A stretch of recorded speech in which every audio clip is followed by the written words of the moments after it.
Lieutenant Sarah Martinez stood at attention in the briefing room, her jaw set in determination as whispers filled the air around her. The other Navy SEALs exchanged glances, some shaking their heads in disbelief. At 5 feet 6 inches tall, with shoulder-length brown hair pulled back in a tight bun, she didn't look like the typical SEAL commander they were used to following into battle. "You've got to be kidding me," muttered Sergeant Tom Richardson under his breath to his buddy next to him. "They're putting her in charge of the most dangerous mission we've had all year. She's never even proven herself as a sniper." Sarah had heard it all before. Ever since she had completed SEAL training 3 years ago, she had faced constant doubt from her male counterparts. Despite graduating second in her class and excelling in every combat skill except long-range shooting, many still questioned whether she belonged in the elite Special Forces unit. The mission briefing began as Colonel James Anderson stepped forward, his weathered face serious. "Listen up, everyone. We have a hostage situation in a remote compound in Afghanistan. 12 heavily armed terrorists are holding 15 American civilians, including women and children. Intelligence reports indicate they're planning to execute the hostages at sunrise tomorrow." Sarah's heart raced as she studied the aerial photographs of the compound.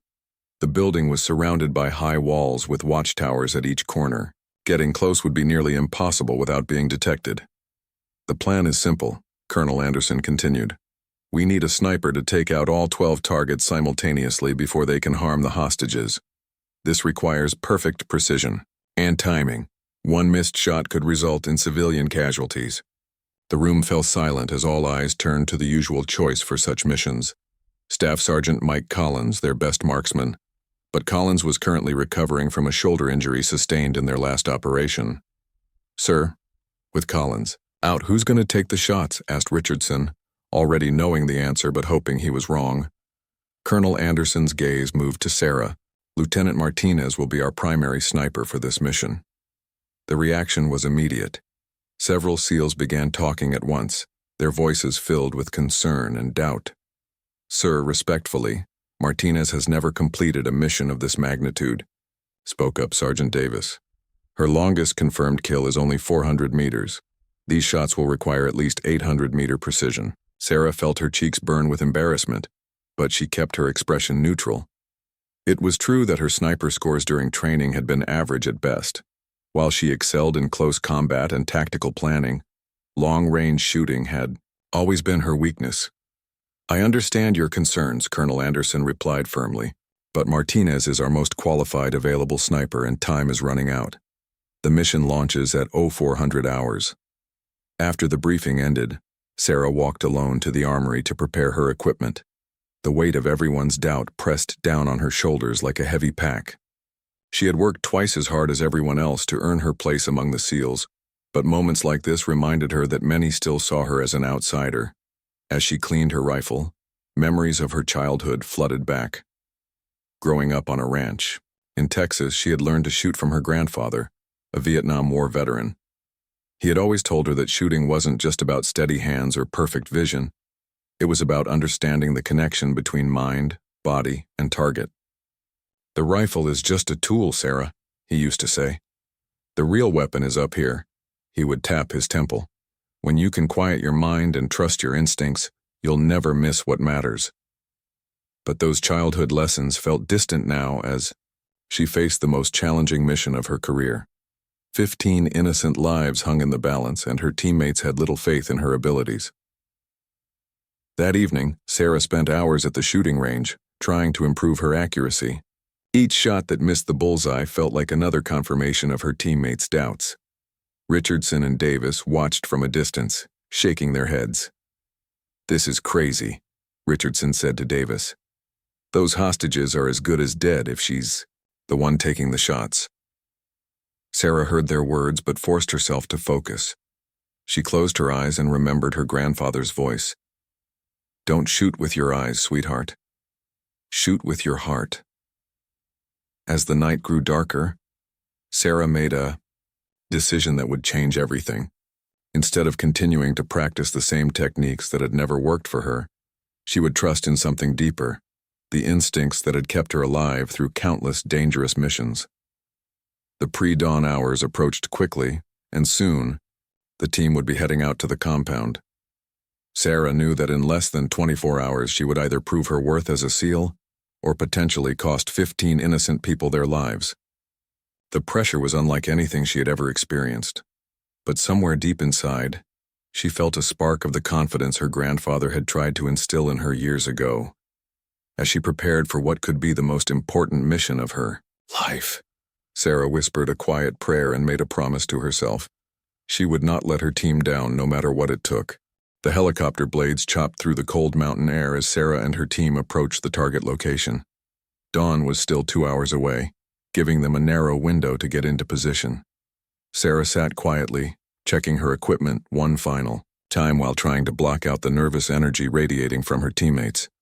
Sergeant Richardson leaned over to Corporal Williams, speaking just loud enough for Sarah to hear. "I've got a bad feeling about this one. We should have requested backup from Delta Force instead of going in with an untested sniper." Williams nodded grimly. "Those hostages have families waiting for them back home. This isn't the time for someone to prove a point about equality in combat." Sarah's hands tightened around her rifle case, but she kept her eyes focused on the mission files. She had studied every detail of the compound layout, memorizing the positions of each watchtower and potential sniper nest. The intelligence reports showed that the terrorists were highly trained former military personnel, making this mission even more dangerous. Colonel Anderson's voice crackled through their headsets. "We're approaching the drop zone. Remember, we have exactly 45 minutes to get into position before sunrise. After that, the hostages are dead." The helicopter touched down in a rocky valley 3 kilometers from the compound. As the team disembarked, Sarah felt the familiar rush of adrenaline that came with every mission. This was what she had trained, for what she had sacrificed everything to achieve. The team moved silently through the darkness, their night vision goggles illuminating the treacherous mountain terrain. Sarah carried her custom-built rifle along with enough ammunition for multiple scenarios. Despite her teammates' doubts, she had chosen the most challenging shooting position, a rocky outcrop that would give her clear sight lines to all 12 target locations. As they approached the compound, the reality of the situation became clear. The building was larger than the photographs had suggested, with multiple levels and countless hiding spots for the terrorists. The hostages were being held in a central courtyard, completely exposed and vulnerable. "Jesus," whispered Davis as he surveyed the scene through his binoculars. "They're using the hostages as human shields. Any missed shot could hit a civilian." Sarah positioned herself on the rocky outcrop, setting up her rifle with practiced precision. Through her scope, she could see the terrorists patrolling the compound. They moved with military discipline, suggesting they were prepared for a rescue attempt. "Martinez, report." Colonel Anderson's voice came through her earpiece. "I have visual on all targets," Sarah replied, her voice steady despite her racing heart. 12 hostiles confirmed. Range varies from 650 to 950 meters. She heard someone curse softly over the radio. The distances were at the very edge of her proven capabilities, and everyone knew it. As Sarah studied each target through her scope, something unexpected happened.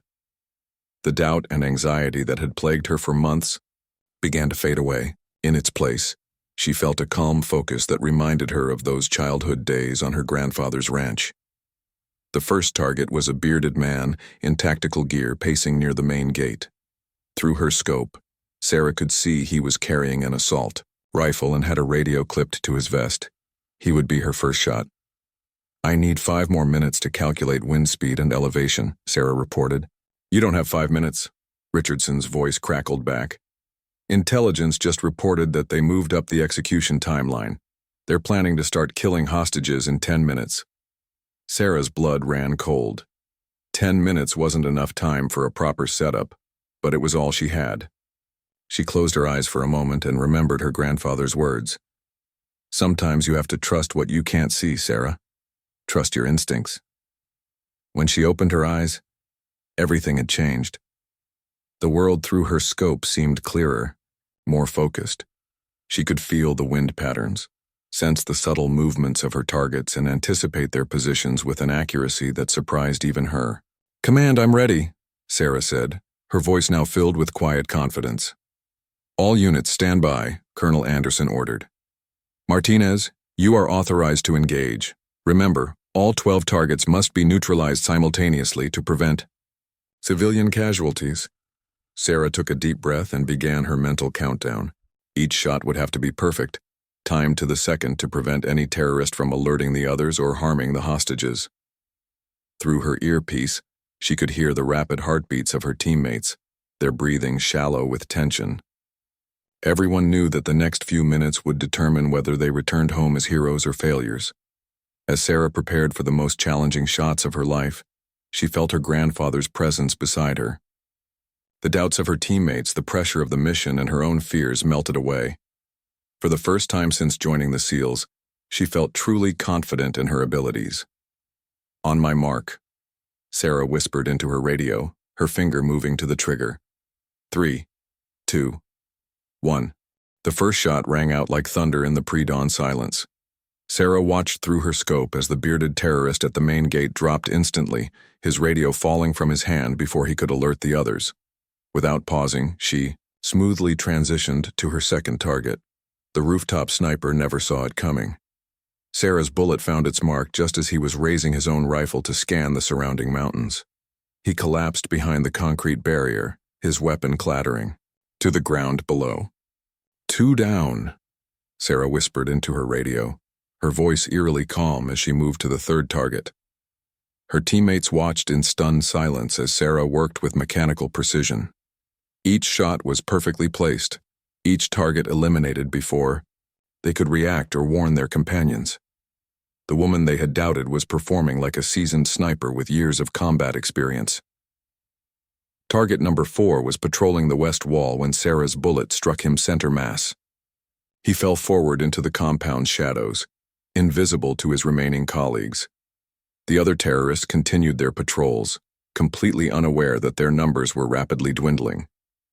"This is impossible," Richardson breathed into his radio, watching through his binoculars as Sarah continued her methodical elimination of threats.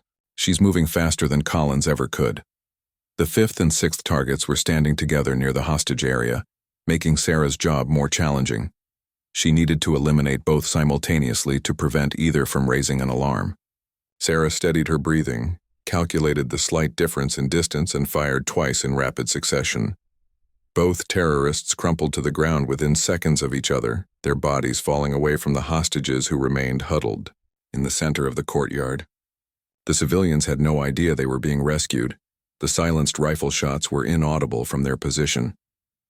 6 down, 6 to go, Sarah reported, already acquiring her next target. Colonel Anderson's voice came through the radio, filled with amazement. "Martinez, your shooting is exceptional. Maintain current pace." The 7th target was the most difficult yet, a terrorist positioned in an elevated watchtower with limited visibility. Sarah had to wait for him to move into the open, her crosshairs tracking his movements behind the concrete wall. When he finally appeared, she had less than 2 seconds before he would disappear again. The shot was perfect. The terrorist toppled, backward into the tower, his body hidden from view of his remaining companions. Sarah was now operating in a zone she had never experienced before. Time seemed to slow down, and every detail became crystal clear. She could anticipate her target's movements, calculate bullet drop and wind drift instinctively, and maintain perfect control despite the incredible pressure. The 8th target was eliminated while checking his watch, probably wondering why his radio communications had gone quiet. The 9th fell while lighting a cigarette, the flame briefly illuminating his face before Sarah's bullet found him. 3 targets remaining, Sarah announced, her voice steady, despite having just performed the most challenging shots of her career. The remaining terrorists were becoming suspicious. One of them, a tall man with a scar across his cheek, began looking around nervously. He pulled out his radio and tried to contact his fallen comrades, growing more agitated when no one responded. Sarah knew she had to act quickly before panic set in. The scarred man was her 10th target, positioned near a fuel storage area that would provide additional concealment for her shot. She waited for him to turn away from the hostages before squeezing the trigger. The bullet struck him as he was reaching for his backup weapon. He fell behind the fuel barrels, his body hidden from the view of the final two terrorists. Two left, Sarah whispered, her heart rate somehow remaining steady despite the intensity of the situation. The 11th target was a young terrorist who couldn't be more than 20 years old. He was nervously pacing near the main building, constantly checking his surroundings. Sarah felt a momentary pang of sympathy. He was probably someone's son, led astray by extremist ideology. But the thought of the innocent hostages hardened her resolve. Her shot dropped him instantly, his body falling behind a concrete planter where it would remain hidden. One target remaining, Sarah reported, her scope now focused on the final terrorist. This last target was the most dangerous, clearly the leader based on his confident posture and the way he positioned himself with a clear view of the hostages. He carried himself like a seasoned soldier, and Sarah knew he would be the quickest to react if he sensed danger. Through her scope, Sarah could see his finger resting on the trigger of his assault rifle, pointed directly at a group of children among the hostages. One wrong move, one missed shot, and innocent lives would be lost. The range was 875 meters, the longest shot of the entire mission. Wind conditions had shifted slightly, and the early morning light was beginning to change the visibility conditions. Sarah had one chance to end this perfectly. She controlled her breathing, feeling her heart rate slow to an almost meditative pace. Her grandfather's voice echoed in her mind. "The rifle knows where it needs to go, Sarah. Trust it and trust yourself." As Sarah prepared for the final shot that would complete the most incredible sniper performance in SEAL team history, she felt a profound sense of peace. All the doubt, all the questions about her abilities, all the whispered conversations among her teammates, none of it mattered now. What mattered was the shot. And Sarah Martinez was ready. The final shot echoed across the compound as the terrorist leader crumpled to the ground, his weapon falling harmlessly away from the hostages. Sarah held her breath, watching through her scope for any sign of movement from the 12 targets she had engaged. Nothing. Complete silence. "All targets neutralized," Sarah announced into her radio, her voice carrying a mixture of relief and disbelief at what she had just accomplished. The silence that followed her announcement was deafening. For several seconds, none of her teammates spoke, processing the fact that Sarah had just completed what many would consider an impossible feat. "Confirm all targets down," Colonel Anderson's voice finally crackled through the radio. "Confirmed," reported Davis, who was observing through high-powered binoculars. "I count 12 bodies, all neutralized. No movement detected." Richardson's voice came through next, filled with awe. "Martinez, that was... I've never seen shooting like that in my 15 years with the teams." Sarah began breaking down her rifle setup, her hands moving automatically while her mind tried to process what had just happened. In less than 8 minutes, she had eliminated 12 targets at ranges varying from 650 to 875 meters, each shot perfectly placed to prevent any chance of retaliation or alarm. "Move in for hostage extraction," Colonel Anderson ordered. "Martinez, maintain overwatch position until all civilians are secure." As her teammates moved toward the compound, Sarah continued scanning the area through her scope, watching for any additional threats that might emerge. The hostages were beginning to realize they were being rescued, their faces showing confusion and hope as armed SEALs appeared to guide them to safety. Through her earpiece, Sarah could hear the rescue operation unfolding. "We have 15 hostages, all alive and uninjured," reported Williams. "They're scared but mobile. Beginning extraction to the rally point now." One by one, the hostages were led out of the compound. Businessmen, aid workers, missionaries, and their families who had been in the wrong place at the wrong time. Among them were 3 children, the youngest barely 5 years old, who ran toward the SEALs with tears streaming down their faces. "Mommy, are we safe now?" Sarah heard a little girl ask through someone's open radio channel.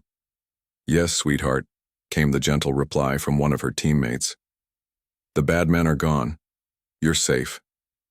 Sarah felt tears forming in her eyes as she watched the successful extraction unfold. These were the moments that made all the training, all the sacrifice, and all the doubt worthwhile. 15 innocent people were going home to their families because of what her team had accomplished. "Outstanding work, Martinez," Colonel Anderson's voice came through her earpiece. Pack up and move to the extraction point. Mission complete. Arai. Sarah secured her equipment and prepared to leave her sniper position. She took one last look at the compound through her scope. The 12 eliminated terrorists lay where they had fallen. Their threat to innocent lives ended permanently. It was a sobering reminder of the deadly serious nature of their work. The hike back to the extraction point took 20 minutes through rough mountain terrain.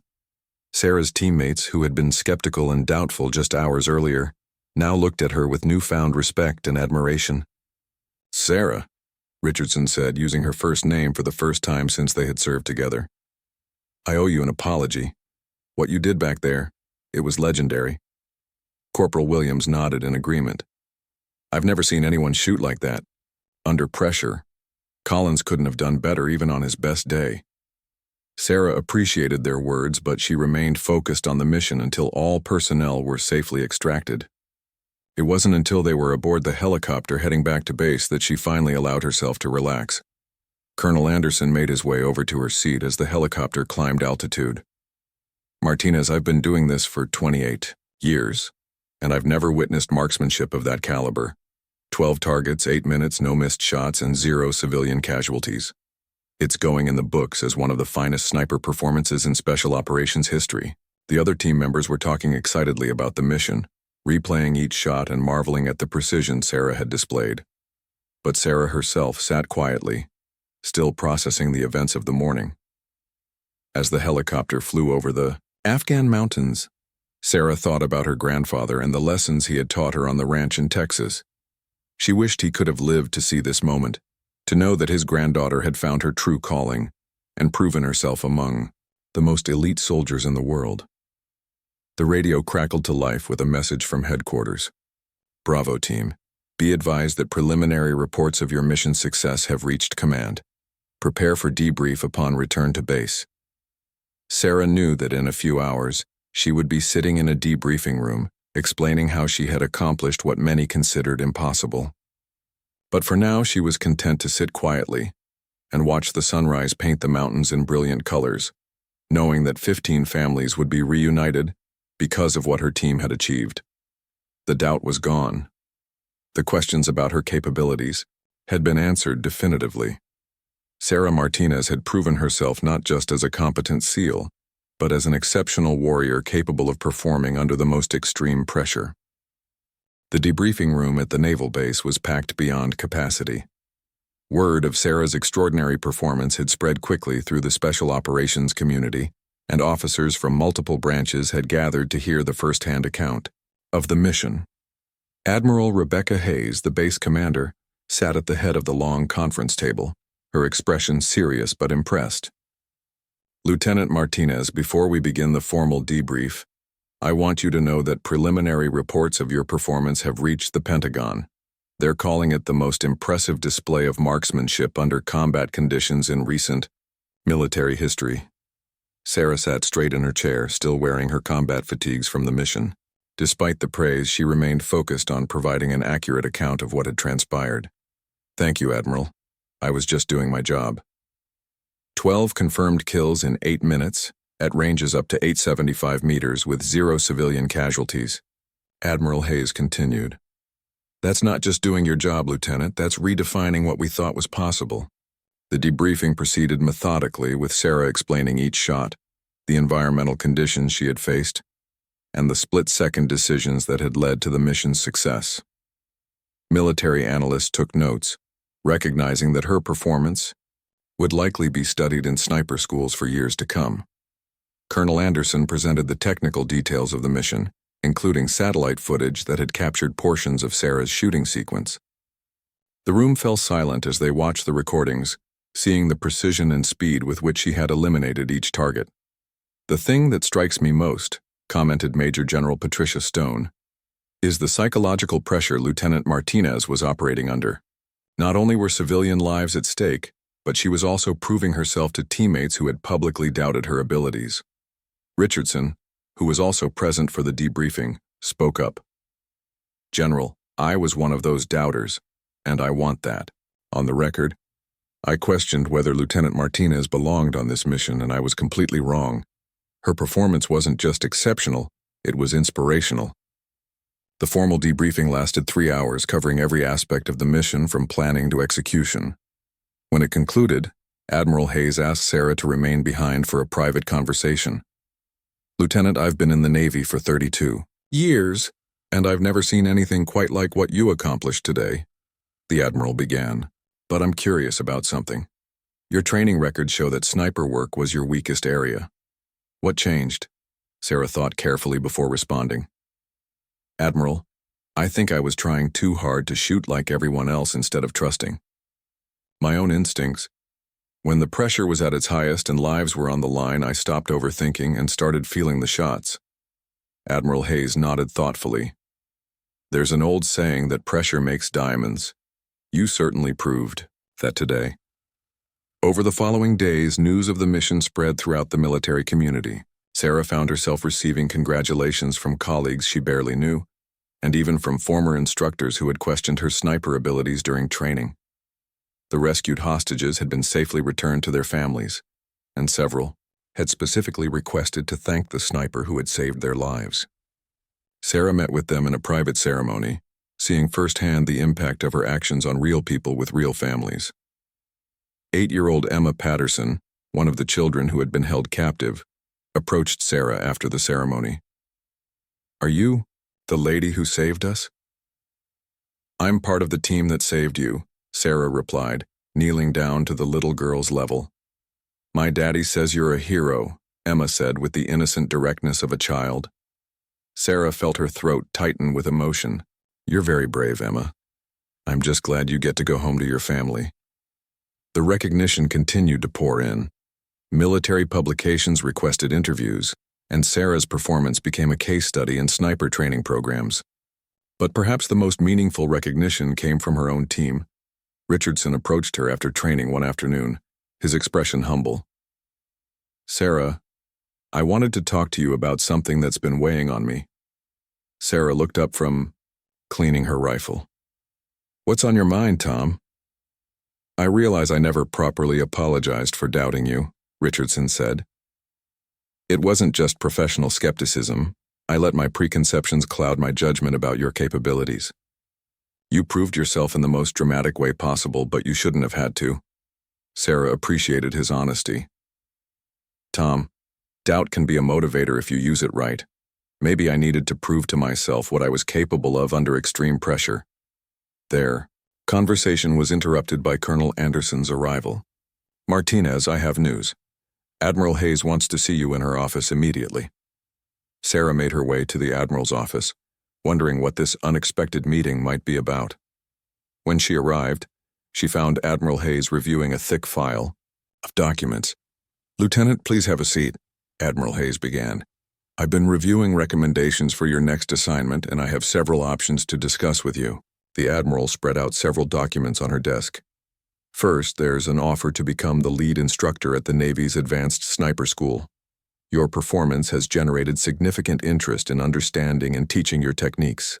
Sarah examined the offer carefully. Teaching would allow her to share her experience with the next generation of snipers, but it would also mean leaving active combat operations. There's also an opportunity to join a new Joint Special Operations task force, Admiral Hayes continued. "They specifically requested you based on your performance in Afghanistan. It would involve the most challenging missions across multiple theaters." As Sarah considered her options, she reflected on how much had changed in just a few weeks. The doubt and skepticism that had once surrounded her had been replaced by respect and recognition. But more importantly, she had discovered capabilities within herself that she never knew existed. "Admiral, can I ask for some time to consider these options?" "Of course, Lieutenant. Take all the time you need. Your career is on an upward trajectory, and these decisions will shape your future in the Special Operations community." 6 months after the Afghanistan mission, Lieutenant Sarah Martinez stood before a new class of SEAL recruits at the Naval Special Warfare Command training facility. She had chosen to accept the instructor position, deciding that her experience could have the greatest impact by training the next generation of Special Operations soldiers. The classroom was filled with 30 of the most physically and mentally capable individuals the military had to offer, Yet Sarah could see the familiar skepticism in some of their eyes. Despite her legendary performance, there were still those who questioned whether a woman could teach them what they needed to know about combat. "My name is Lieutenant Martinez," she began, her voice carrying the authority that came from proven, battlefield experience. "6 months ago, many people in this room would have doubted my ability to stand here as your instructor. Some of you probably still do." She clicked a remote, and the large screen behind her displayed satellite footage from the Afghanistan compound. "This is footage from a hostage rescue mission where 12 armed terrorists were eliminated in 8 minutes by a single sniper. That sniper was me." The room fell completely silent as the recruits watched the precision shots that had saved 15 lives. When the footage ended, Sarah could see that she now had their complete attention. "The lesson here isn't about my shooting ability," Sarah continued. "It's about the danger of allowing preconceptions to limit what you think is possible either, in yourself or in others." Over the following weeks, Sarah worked with the recruits on advanced marksmanship techniques, sharing the mental approach that had transformed her from an average shooter into a legendary sniper. She taught them about the importance of trusting instincts, managing pressure, and maintaining focus in life or death situations. One particular recruit, Private James Chen, struggled with long-range accuracy despite excellent scores in all other areas. Sarah recognized something of her former self in his frustration. "Private Chen, stay after class," Sarah called out after a particularly challenging training session. When the other recruits had left, Sarah approached the young man who was staring dejectedly at his target results. "Talk to me about what's going through your head when you're taking those long shots." "Ma'am, I keep thinking about all the technical variables. Wind speed, bullet drop, target movement," Chen replied. "By the time I've calculated everything, I've lost the shot." Sarah smiled, remembering her own struggles with overthinking. "Chen, let me tell you something my grandfather once told me. Sometimes the mind gets in the way of what the body already knows how to do." She led him back to the firing line and set up a target at 600 meters. "I want you to take 3 shots, but this time don't calculate anything. Just feel where the bullet needs to go." Chen looked skeptical but followed her instructions. His first shot hit closer to the bullseye than any of his previous attempts. The second was even better. The third was nearly perfect.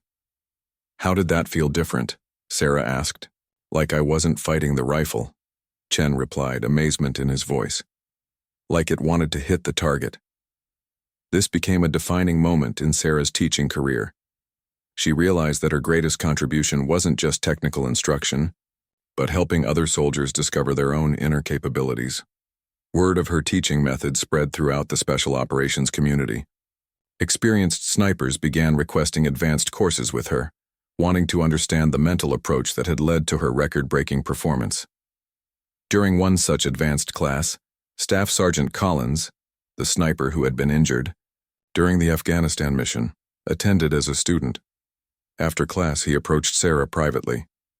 "Lieutenant, I wanted to thank you for what you did," Collins said. "Not just the mission, but for changing how we think about what's possible under pressure."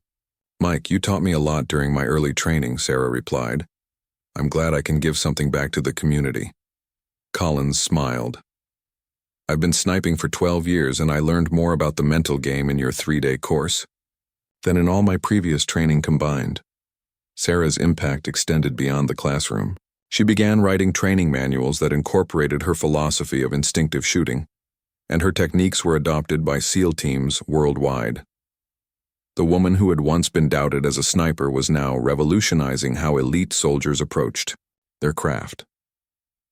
3 years after the Afghanistan mission, Sarah received a call that would change her life again. Admiral Hayes wanted to discuss a new opportunity.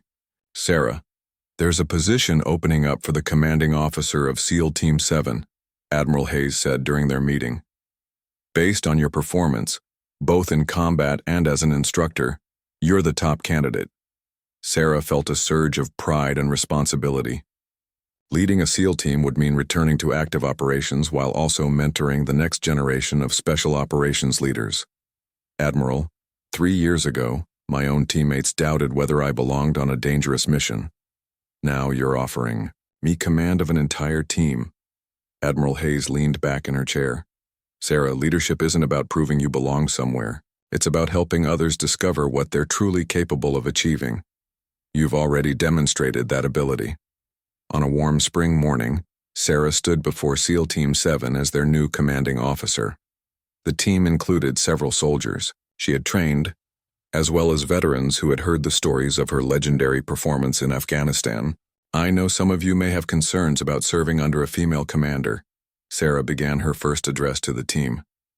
That's natural, and I respect your honesty about those concerns.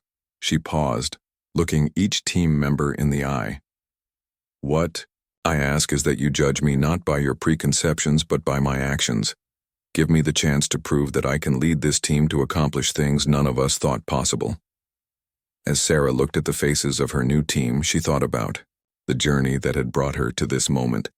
From a doubted sniper to a legendary instructor to a commanding officer, each step had been built on the foundation of that single mission in Afghanistan. The little girl who had learned to shoot on her grandfather's ranch in Texas had become Lieutenant Commander Sarah Martinez, one of the most respected leaders in naval special warfare. But more importantly, she had proven that the greatest limitations are often the ones we place on ourselves. Her story had become an inspiration not just within the military, but throughout society, showing that extraordinary achievements are possible when we trust in our abilities and refuse to be limited by others' doubts.